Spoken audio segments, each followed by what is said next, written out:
Keluarga David juga menyerahkan sepenuhnya proses hukum atas kasus penganiayaan oleh anak mantan pejabat pajak kepada polisi. Ayah David memastikan akan menempuh dan mengawal proses hukum hingga ke pengadilan dan tidak ada kata damai dalam kasus ini. Berpesan ke teman-teman ZLBH Ansor bahwa kita akan tempuh jalur hukum sampai pengadilan, jadi nggak ada damai-damai nggak ada. Saat ini polisi telah menetapkan 2 orang tersangka dalam kasus penganiayaan David. 1 tersangka merupakan pelaku penganiayaan kepada David, yakni anak mantan pejabat pajak. Tersangka kedua adalah teman dari pelaku, yakni Shane Lucas, yang diduga memanasi dan ikut merekam aksi penganiayaan yang dilakukan Mario Dandi kepada David. Tim Liputan, Kompas TV. Nengok dong dikit. Keluarga menyerahkan seluruhnya proses hukum kepada Lembaga Bantuan Hukum GP Ansor.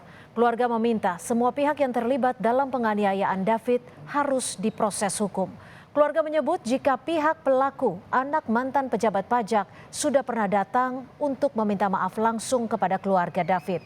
Keluarga menyebut telah memaafkan perbuatan para pelaku, namun tetap akan melanjutkan proses hukum.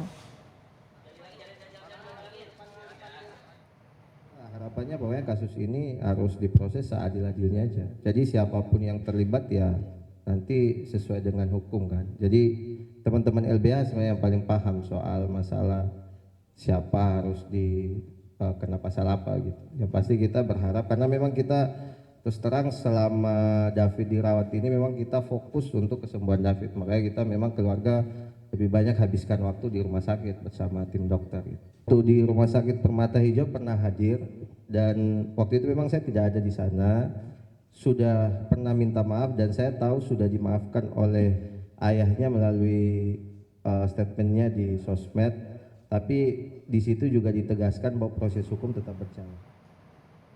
Tim kuasa hukum Shane Lucas menyambangi Polres Jakarta Selatan untuk mendampingi Shane hari ini. Kuasa hukum mengklaim Shane Lucas telah dibawa pengaruh dan kendali Dandi saat peristiwa penganiayaan terhadap Dandi terjadi. Kuasa hukum menyebut Shane tidak tahu rencana Dandi untuk menganiaya David. Pak, ini berarti Shane kan menolak berkali-kali. Berarti dia sudah tahu akan adanya ajakan penganiayaan begitu Pak, karena dia merasa takut kemudian menolak atau bagaimana? Dia tidak tahu ada ajakan penganiayaan. Dia tidak tahu. Dia hanya diberitahukan Shane bahwa ayo kita ke suatu tempat itu yang dibilang di Lebak Bulus. Tapi di dalam mobil dia bilang Shane kita waktu dia beralih ke tempat lain, si Shane nanya kita kemana nih?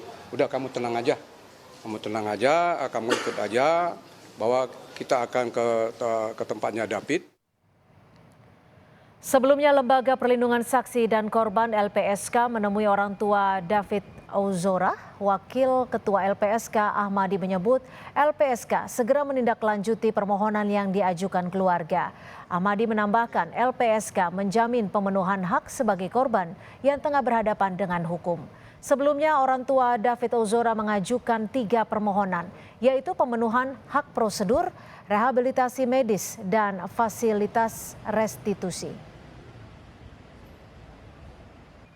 Dari keluarga korban ya, hari ini kita ketemu orang tuanya untuk menyampaikan hak-hak korban dalam konteks perlindungan saksi dan korban, bisa medis, psikologis maupun sosial. Dan itu sudah kita sampaikan kepada keluarga korban dan proses nanti akan kita telah lebih lanjut. Saya kira intinya itu. Kondisinya sekarang korban gimana? Kondisi apa? Kondisi korban? Ya kalau itu medis lah ya, jangan kita itu aspek medis itu. Itu kan kewenangan medis itu ya. Gitu. Tapi sempat lihat udah ada kondisi David atau gimana? Sebaiknya tanyakan ke medis saja, aspek medis, kondisi David dan sebagainya tanyakan pada rumah sakit dokter. Jadi Bapak tadi hanya bertemu dengan keluarga. Ya. Apa saja Pak? Ya kita sampaikan untuk upaya pemenuhan hak korban dan saksi-saksi lain juga kita sampaikan lewat penasihat hukumnya dalam konteks perlindungan.